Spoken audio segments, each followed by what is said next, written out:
Hello, welcome everyone. Right, uh, right now, we're going to give a presentation from Shaima Elbardawil.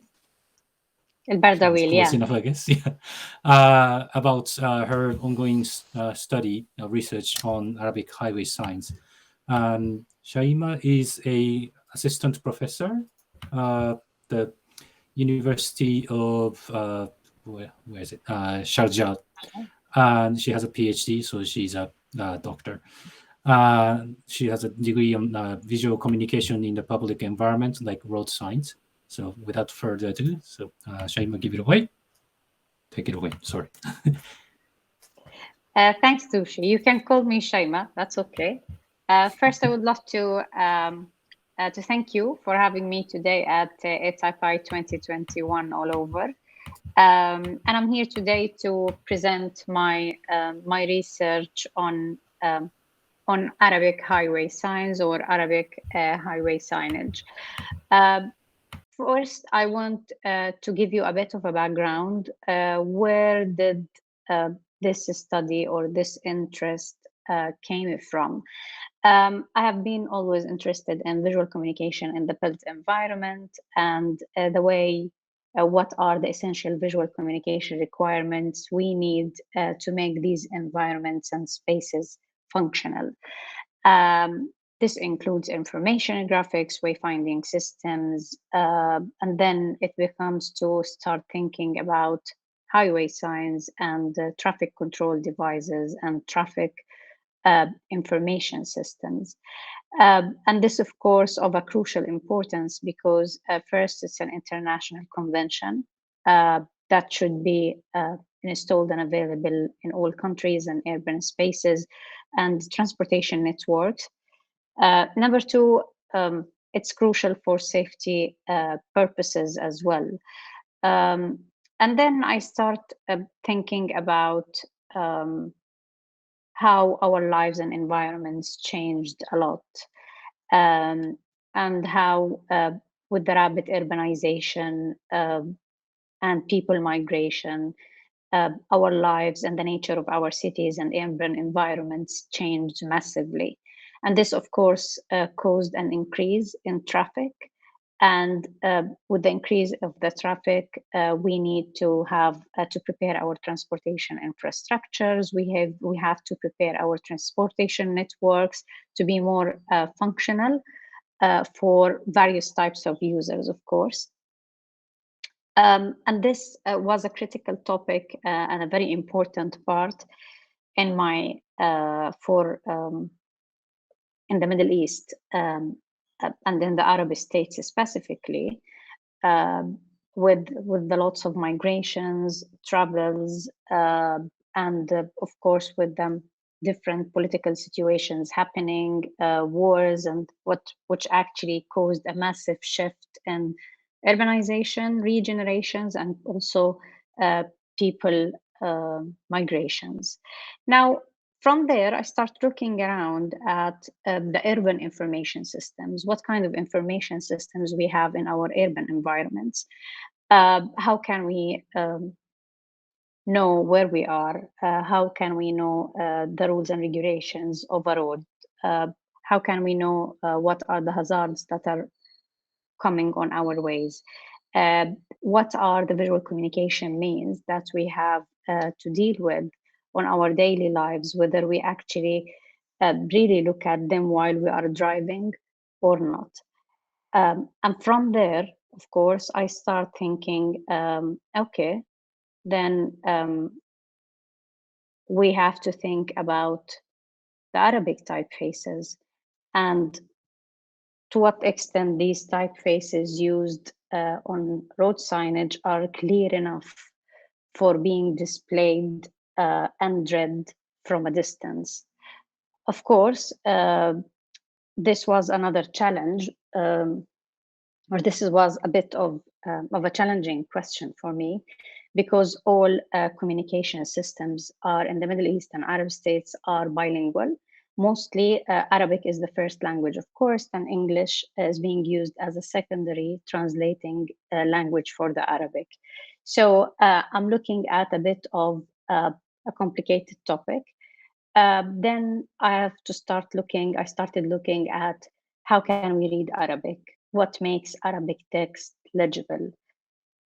What are the most recent studies and efforts that have been made to understand how can we make our fonts more readable, more legible for variety of purposes. And I must say that this was a very important stage because the number of studies that focuses on the legibility of Arabic type and what makes an Arabic text readable, legible, and for whom were very rare. Despite the fact that there has been going a lot in the field of Arabic type design recently, from designers who belongs to different backgrounds, nationalities, yet there is still a gap where it comes to readability, legibility, and what makes text more readable and legible. And from there, I start looking and doing more research into the legibility of highway signs and what makes highway signs legible, and what are the design-based work that have been done so far in such studies. And the most remarkable ones were actually the ones that were done in the United States for Clearview highway fonts that were actually made as a result of a long research study that was funded by the Federal Highway Administration in the United States, where there was a multidisciplinary team of civil engineers, graphic designers, and transport engineers as well, to explore the legibility of their standard fonts. And then, and this was also a very interesting case of such. It was the most comprehensive and documented legibility study that exists in such a field for highway signage, regardless of course, of the language. But it was worth looking at as a case for a variety of reasons. Of course, because of the scope of the study and because it concerns highway signage, it's very costly. It requires a multidisciplinary team, and also it discusses another language, which is English. So it was really a very good start for me to start looking at. And then, of course, the original typeface that used to be used for highway signs in the United States is the Federal Highway Administration Standard Alphabets, or what they called sometimes Highway Gothic. And then there was studies by this multidisciplinary team to actually explore to what extent the standard font is really legible enough and readable enough, especially for older drivers or for aging population. And then they started developing a new typeface, which is actually Clearview, the new typeface, and they developed and adjusted and modified this typeface throughout the study. So apparently they have an iterative process where they have to design different series from Clearview, and every time they have to put it under testing, and then accordingly they adjust and modify the proportions of that typeface to make it more readable for different conditions. So there was few studies, rigorous studies that actually did legibility studies that explored the English or the a Latin typeface that is Clearview, its legibility for highway signs, and to what extent it's readable enough from a distance and at different speeds.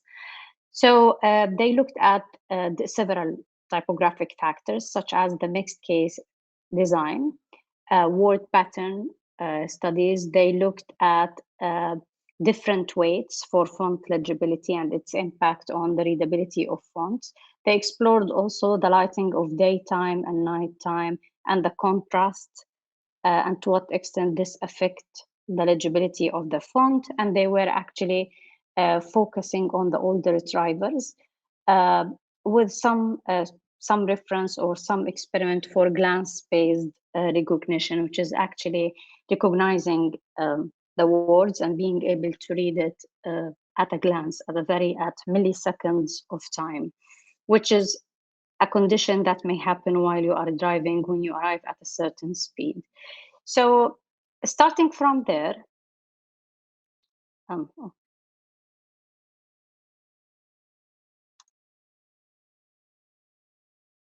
okay, then this samples of the Clearview fonts that were developed. Of course, this study and the issuing after Clearview could obtain an approval to be implemented on highway signs in different states from the United States, then it was discontinued after a while because in reality, the authorities found that there was no evidence from the studies that highway Gothic is not legible enough. Instead, there was a new typeface that considered to be more legible than highway Gothic. However, highway Gothic is still legible. So they decided after a few years of this hard work and implementation of this legible typeface to discontinue it and stop issuing approval for replacing signs in different states. Then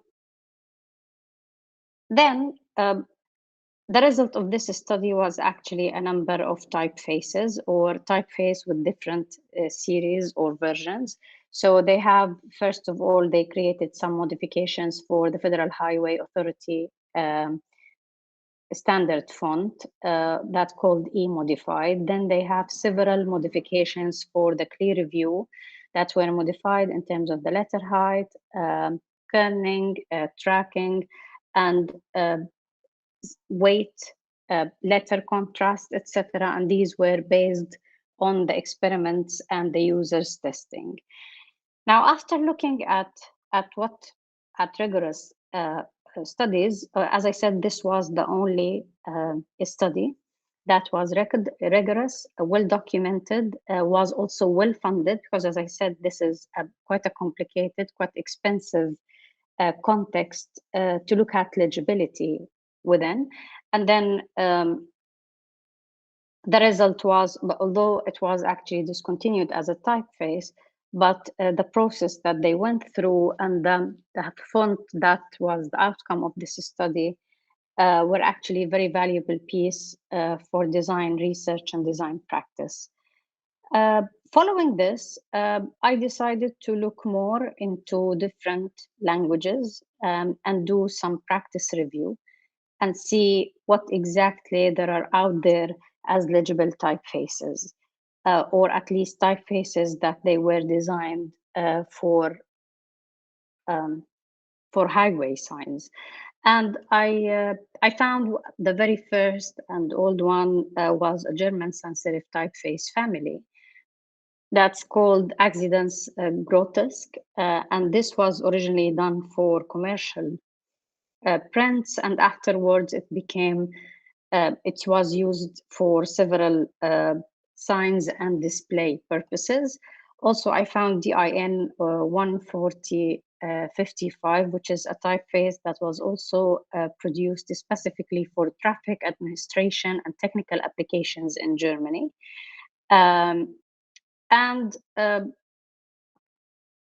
We have Transport, which is the British highway sign or road signs font that was actually developed by Margaret Calvert and Jock Kenner.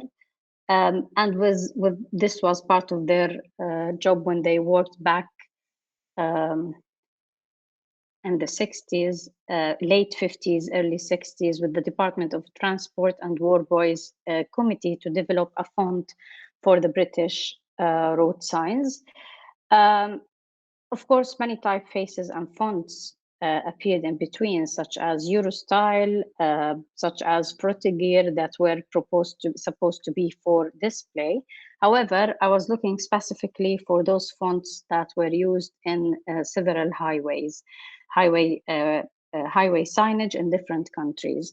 Then it was Highway Gothic, the one that was developed after the previous research in the States. And then most recently, we have the Road Geek 2005 that came in 3 series and is actually being used. It was issued in 2005 and it was used in Greek.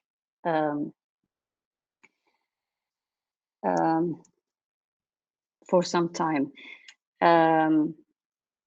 Also, there has been 2 years ago, there was a font called Signal that was actually also done in France after a study for also highway signs. And there was another font called Wayfinding Sans that was also produced in Germany.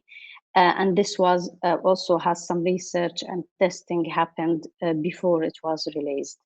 So, okay, I started with the Latin script, and this sounds weird because my title is designing for Arabic typefaces. Of course, while I was looking at that time, I didn't find that typeface that was specifically designed for highway signs or any research-based typefaces that were designed for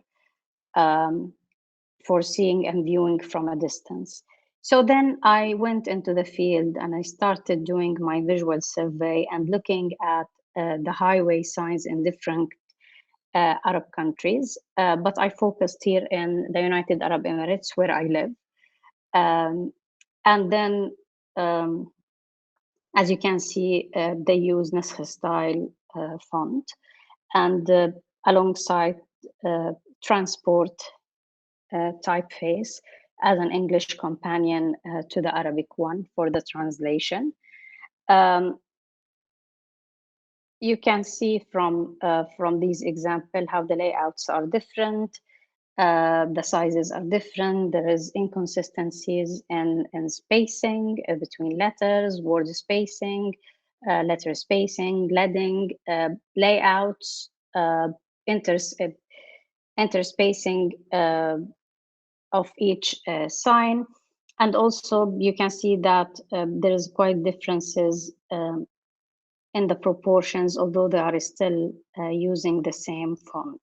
Now, part of this research, this is a very difficult part, is to figure out exactly or find out the traffic control devices manual, which is not available for public. And when I found it, I found that this was listed as Naskh style or Naskh font only. These manuals doesn't include any specifications for using this typeface on signage, whether independently or in relation to the font transport. This was the first problem.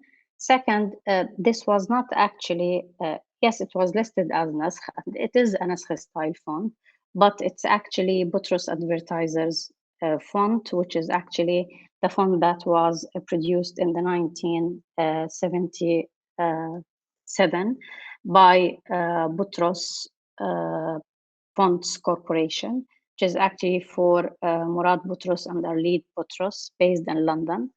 And this was specifically designed for indoor and outdoor signs, whether for hospitals, airports, corporations, or signage. And it was originally created to work in parallel with Helvetica as a simple and neutral font. It was actually established and designed based on classical Naskh, because Naskh style fonts has variety of styles. Yet they did it based on the Naskh style font. And then they start looking at the straight lines. They made the baseline fully straight to match the Latin baseline in a way that can create a kind of a harmony between both fonts, not only Helvetica, but other fonts such as Palatino, Times Roman, Garamond. Also, there was light and medium weights offered from this font at that time, which can be used for a variety of purposes. Now, ever since the 70s, this font is still being used in traffic control devices across the Middle East. Some countries, they used transport as a Latin translation or as a Latin companion, while other countries, they are still, they use highway Gothic. Other countries, they use fonts like Arial. And also you can see here the back um, shop sign. It also includes the same font, Butros Advertisers Nasr. The strange thing that I found during my studies that the title Butros Advertiser, the actual name of the font, is not really listed in any of the standards or the manuals I came across, whether for the United Arab Emirates or, for example, for Jordan or Qatar. It's only listed as Nasr font. So probably most of the people doesn't know the story of that font, who designed it, or why it's being used um, in this context. Now, the problem with Butros Naskh is actually Naskh style fonts are simple, clear, with very clearly identified features and letter form shapes. The issue is that Naskh actually is designed and meant to be for extended text, for long readable text such as books, maybe magazines, um, uh, assignments, documents, but it's not actually, Naskh is not um, for display. Um, and this, if it is being highly legible and simple, this doesn't make it fit for being read from a distance or being read at a glance within very short period of times, and while you are or while a driver is under the pressure inside the car and outside the car, trying to figure out where they have to go or to read the destination name so they can determine the direction that they need to take. Then I start looking more into Butros Advertiser as a typeface, as a digital or technical font, and then compare it with what I have seen in my visual survey when I have been looking at different road signs and how it was implemented and distributed there. And I found that there has been lots of problems associated with the design, not only the overall design of the signage itself, but also the way the font or the wording and the text is being displayed and positioned. So the most apparent ones were actually letter spacing that wasn't consistent, word spacing also, it never being consistent. The contrast between the letters, sometimes it's completely gone because of the production techniques. And also the sizes between, and the leading also has been varied because there is always second line of another language. In some occasions, as you just saw, you can see that Arabic and then the English translation, and sometimes they list the Arabic names and then they list underneath it the English names. And this causes, of course, a big problem when it comes to the legibility and readability. Now, and then we did an empirical assessment to investigate to what extent this font is readable for different users.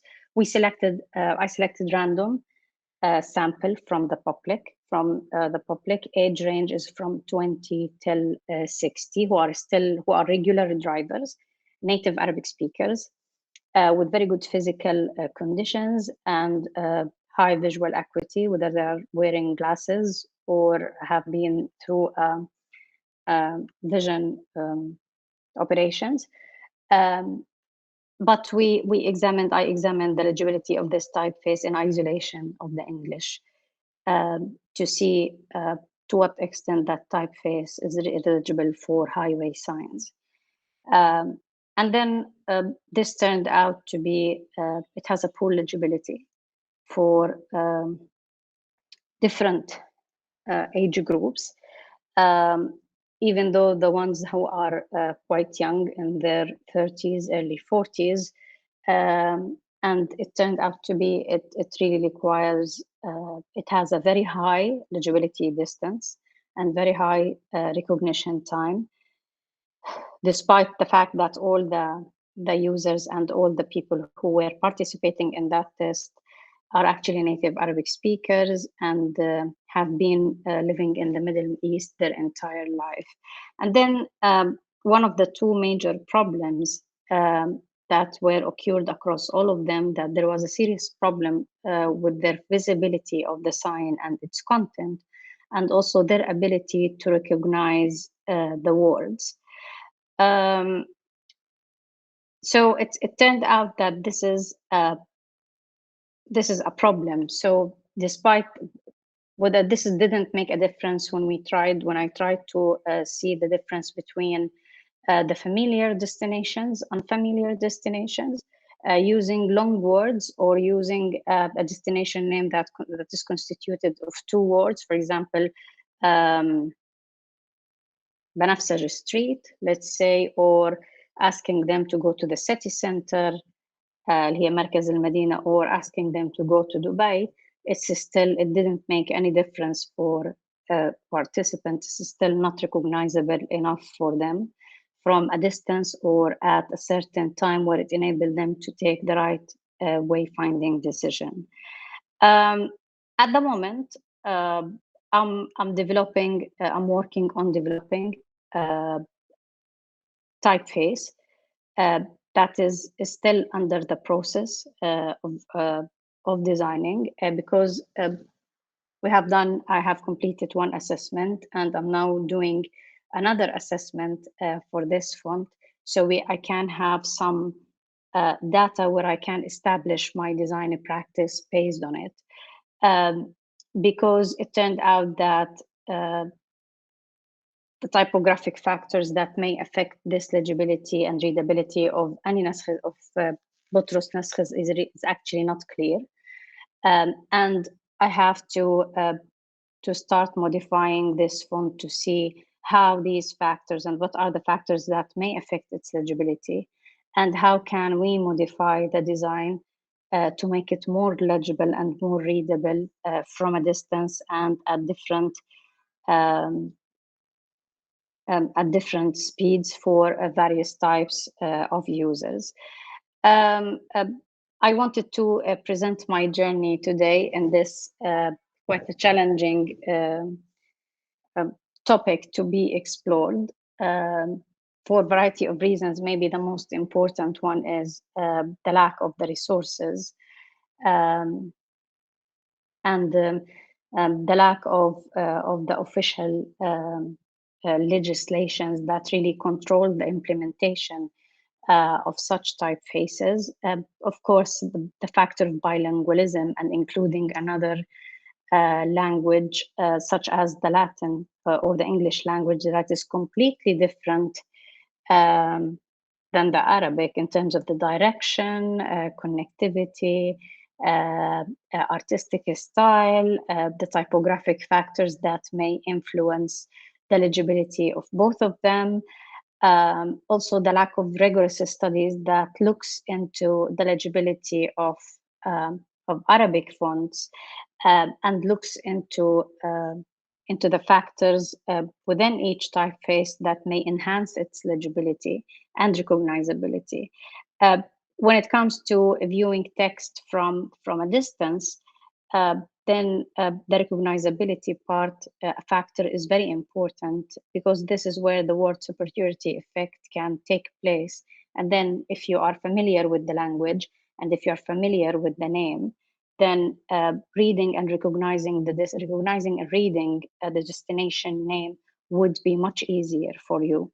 However, despite also there is a very crucial point is the Arabic was measured actually in relation to the English. So based on measuring the transport font, based on the letter height, then the Arabic would actually be positioned to have the same letter height. So they look visually, they occupy the same spatial space or the same space or the size of the same they occupy the same space from the layout of the signage, but in reality, they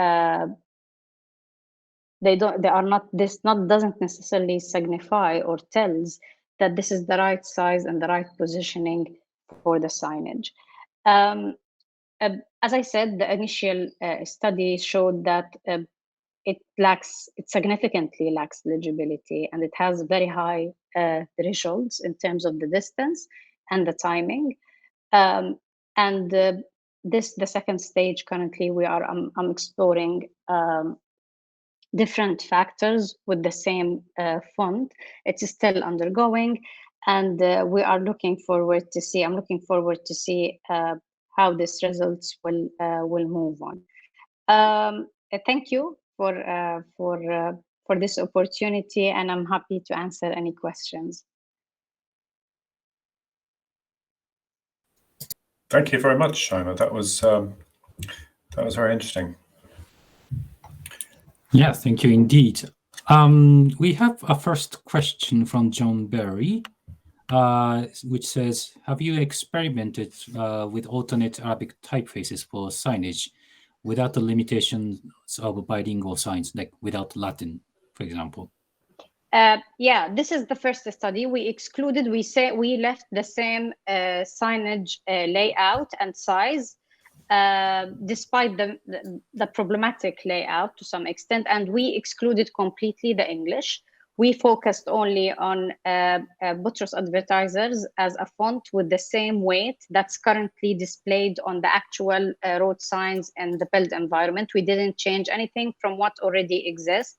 We just displayed in this experiment the actual proportions without any distortions, and the letter spacing or and the leading, the word spacing, we kept it with the standard proportions as the original typeface is, unlike what's currently available in the real life, to exclude the factor of bilingualism, because also most of the people are fluent in both Arabic and English. So we wanted to leave it neutral. We also excluded the factor of familiarity. So all the names and the words that people have to recognize, doesn't belong to the United Arab Emirates or to Sharjah. They are random names, as I said, with different lengths. And it turned that there is a serious problem in the legibility. So yes, this is the first step. I'm not intending to include the factor of bilingualism any soon, before we have solid results for different typographic factors that I believe it affects the legibility of the fonts. Now I'm working on the stroke weight, size, and leading to see their impact on the legibility of buttress naskh.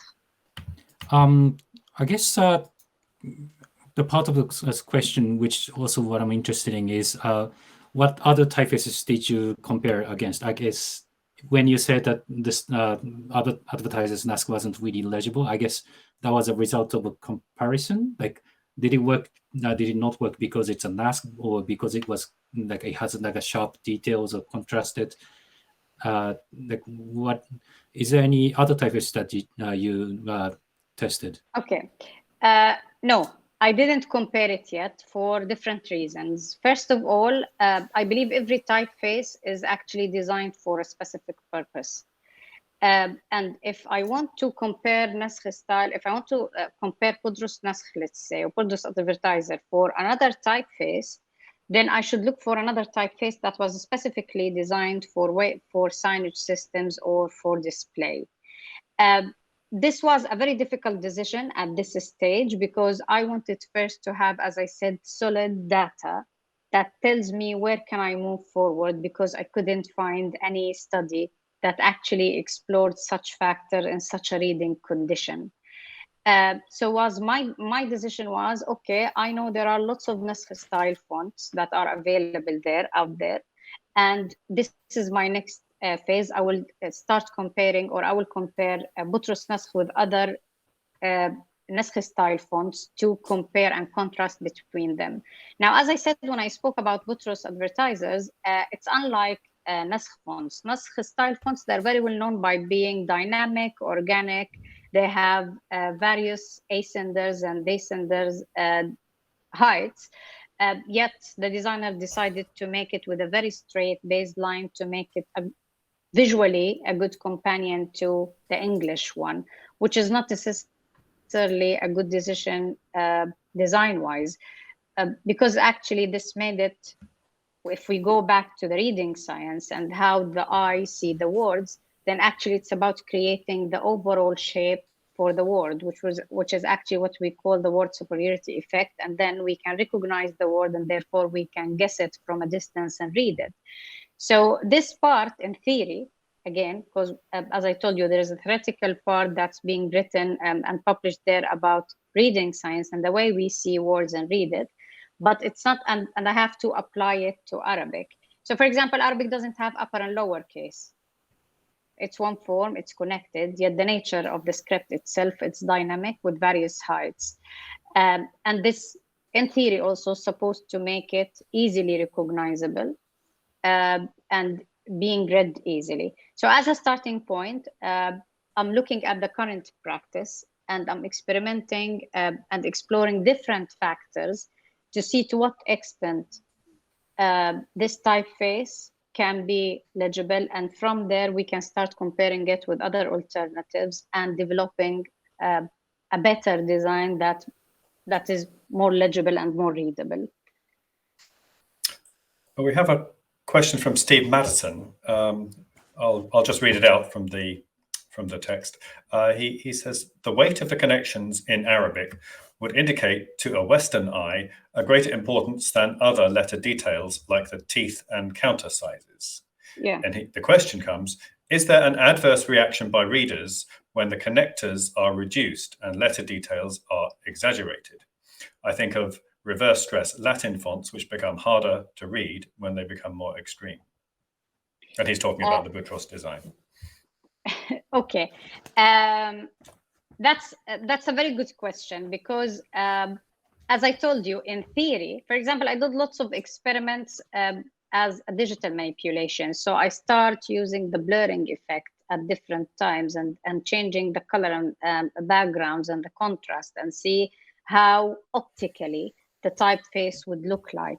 Now, in my opinion, that the connection in Arabic, for example, when I did the visual survey and I looked extensively at different signage, I found that because of the way of the production is being made, so you will find that there is a clear inconsistency within not only one signage, also within one word, the spacing between the letters is not consistent, the spacing between the words is not consistent, and this makes it very difficult. Now the teeth, the counter sizes, the dots shape, and the distance between the letters and the dots, these are very important details. I agree with you.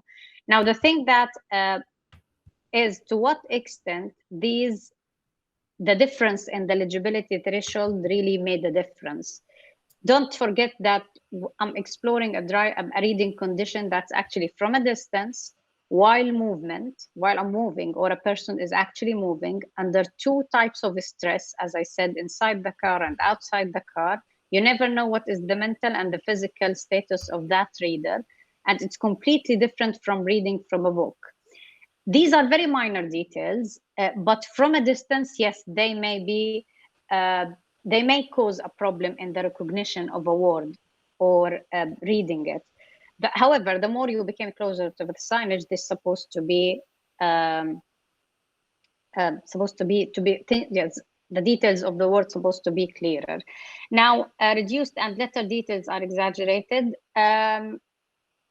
I don't think it's about the letter details in Arabic. I think the Arabic is detailed enough, because as I said, it's supposed, if we want to follow the calligraphic origins, then these should be with various stroke weights and various heights and much more dynamic, despite the fact that this should be also limited, because as I said, when we work in signage, also there's governmental legislations, there is another English companion that it should be considered when we select a proper typeface, because it will never be monolingual in the Middle East. It will always be bilingual.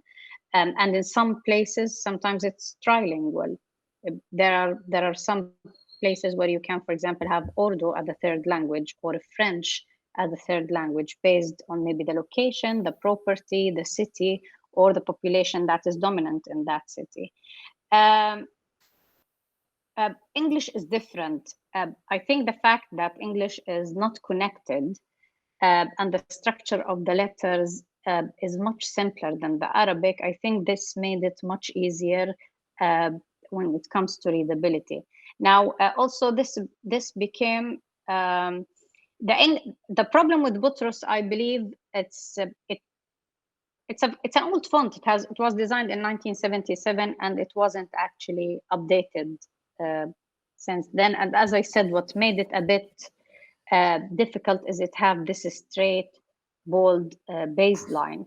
Now, if you compare it with another Naskh fonts, such as, let's say, the newly released one by Google fonts, Noto Naskh, or by Classical Naskh, or Adobe Arabic, you will find these fonts are more dynamic and will require the eye to move up and down with them, so you can read the letter. You will find that every single word has a very distinct shape that made the factor of recognition much easier than Butros. Again, I'm emphasizing the same point that Butros Naskh, I didn't compare it yet to any Naskh style fonts.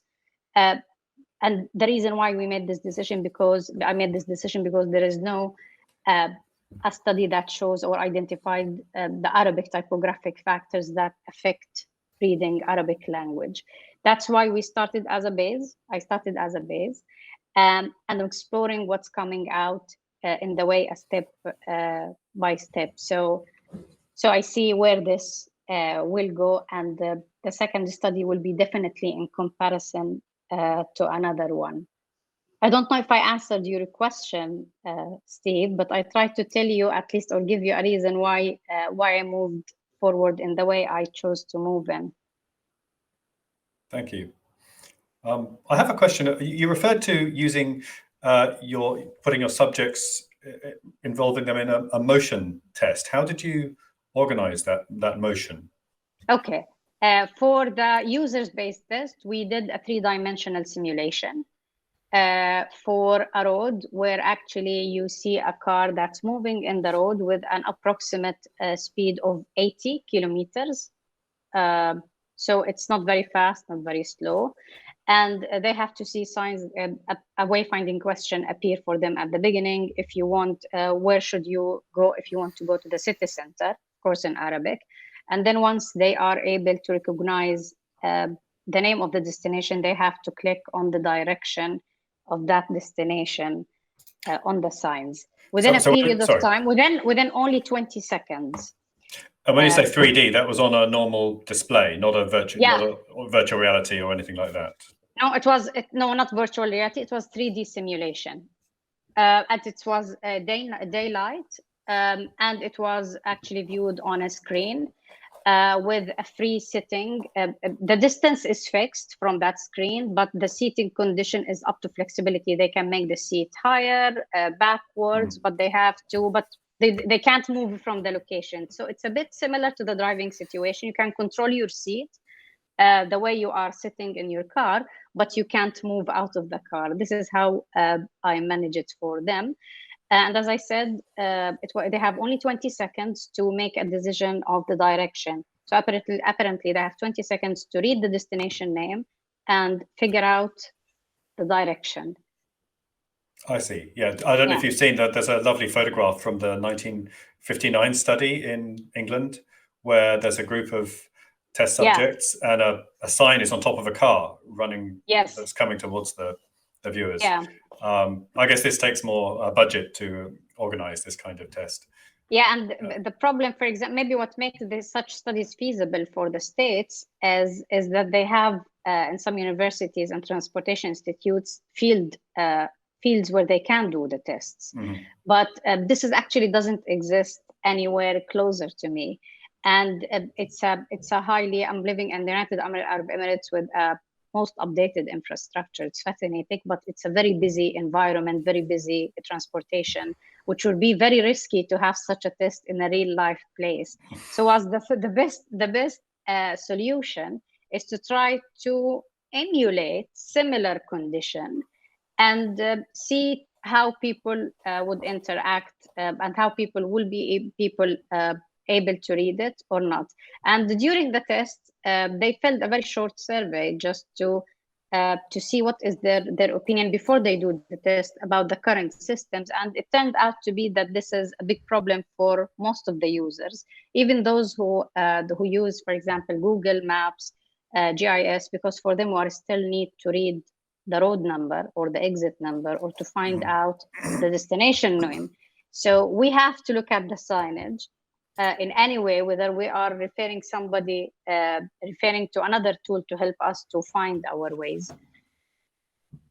Okay, we have a question from Julia Sismalainen. She asks about the Boutros example. Do the magenta marked spots imply that the counters are too small or poorly shaped? She's asked the meaning of those spots. Yeah, both. They are too small. So actually, in some signage, you will find that the counters disappeared. You will only see. Actually, could you bring up the illustration, please? Yeah. What should I go? Can you go to the playlist, or we could maybe find it? Playlist, yeah. Okay, I can put it here. Okay, let me show it here for you. So, for example, these circles in some signs. Of course, I couldn't put all the photographs I took. I took plenty of photographs because this font, as I said, is the one that's used everywhere. It's used in Bahrain, it's used in Jordan, it's used in Egypt, it's used in Kuwait, it's used in Syria. It's the same typeface used almost in all the Arabic highway signs and most of the Arabic countries. So because of the production purposes, you will find that this space, the counter space, is blended in some occasions. It's just solid black. There is no counter. And this actually makes the letter form a bit difficult to be recognized. And this makes the legibility way difficult. And also it's very narrow and inconsistent in many of them. Of course, this is a matter of production because the way they are produced, they are being done outsourced with different sign makers and different companies. So you will find variety of implementation. But this is one of the most important reasons. Now, this is the current weight that's actually used now on the signs, which is actually the bold. The medium one is better condition, in a better status, yet it's still not enough. It's still from a distance while you are moving.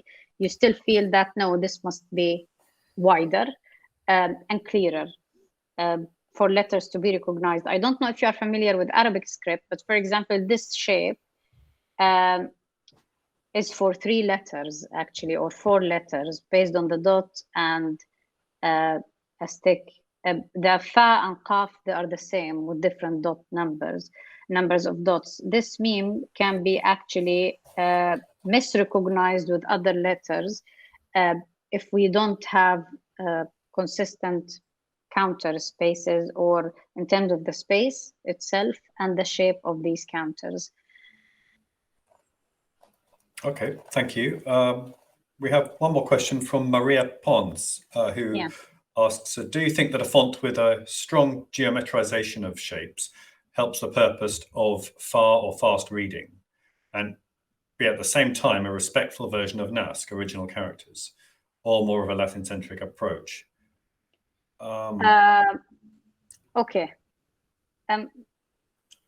Lots of people may disagree with me, but it's the issue or the notion of matchmaking between Arabic and English is very difficult because I said both languages are completely different. I don't think it will be, as I told you, I'm still exploring this. I don't think I would go for an extreme geometric Latin-like approach or centric approach. And I won't also leave it extremely dynamic to be difficult to be read from that distance. I would stand up in the middle point in between. However, for me personally, I think this is too early to decide because as I told you, I did one study. It's still under review for publishing. And the second one is still going on with a foggy way in front of me because I can't expect how these factors would really affect the legibility. And as I said, because of the reading condition and the nature of reading at different speeds, even the differences in the legibility thresholds may not be, I'm not sure if they will be significant enough or not, and to what extent we need to modify such a typeface and change its properties and features to make that real difference in the legibility. So this is something still under question for me. I'm still working on that direction to see how this, as I told you now, what I'm working at is the stroke weight, the leading, and the letter spacing, to see how these would actually affect the legibility, to what extent we need to improve and change so that we made a significant improvement in the legibility of Butros Nasr. But I hope this, I could figure out an answer soon for that. As I told you, in theory, we can argue about this. Yet I believe that every typeface, whether it's Arabic or another language, I believe it should remain its features that keep it significant to the original language. So I would find a way in between to stay with its Arabian identity. So it's look Arabic, the script, yet it has that features and these typographic characteristics that made it easy to be read from a distance and at various speeds. Thank you. I just wonder if you've, how would you summarize the significant differences, if there are any, between choices that an app developer might use for a navigation app for Arabic directions and the ideal signage typeface? I mean, this is a much wider question, I guess. Do you have any thoughts on the differences between choosing type for a navigation app? I mean, you use the word glancing, and people use the word glancing in for apps as well, especially navigation style apps. Is there a significant difference in how to evaluate type for those things? Yeah, definitely, for two reasons. First, here you are looking at screens and you have an audio assistance that can help you at least to figure out. So you are actually working on a multisensory level for one device to tell you, well, the issue here also, you are trying to read to fulfill a wayfinding task, which is already a cognitive and perception task. So you are working in two tasks for your brain to figure out your way, and before finding the way, you have to be able to read that piece. Now, I don't think I can't answer you. This is a very broad question for now, because I will tell you, for example, Google Earth now, Maps here, I can choose to make the audio in Arabic or in English. So even if I'm a bilingual person, I feel more comfortable for me to have it in English. She can keep speaking in English while I'm reading the signs in Arabic and in English. So that's why this is one of the other reasons why I try to exclude as many factors as I can at this stage. Again, as I told you, just to have a ground, a research-based ground that I can build up on and move forward based on this. Yes, you say you do have a grant already, or you're seeking a grant? Now, as I told you, I did one study. It's still under review for publishing. So that shows that there's a problem with the size, with the stroke weight, and with the word count, the character numbers for different types of users. This has showed that there's a very poor legibility for this typeface. Now, and this didn't make much difference between the positive and negative contrast. Now, with the study that's ongoing now, it's for the stroke weight, the leading, and the character spacing. This is now what I'm working on, and it's still under process. We're still seeking results. And let's see how this will move forward. Of course, it requires lots of efforts. It's, as you said, it's very expensive to be done because it's not easy to find it in real life. And I'm moving on in that direction, fingers crossed, and let's see where we will arrive. Well, I think it's nearly 5 to whatever your hour is, where everyone is around the world. So we have to wrap it up quickly. Haran Papazian just has a single question, which has a yes/no answer. Have you tested the legibility of Arabic text rendered as isolated letters, like in Nazmi Qatar's Unified Arabic? Okay, we have that a simple answer. And we're going to move to the Hangout room. Do you have anything to add, Toshi? No, thanks for handling the later half of the presentation. It's fine. Well, just thank you very much, Shaima. It was a very stimulating so talk. I invite everyone to the Hangout room, which is sponsored by Sandal, and this is where we can continue the chat. Yep. Okay. We'll see some of you there. Okay. Thanks, everybody. All right. See you. Thanks.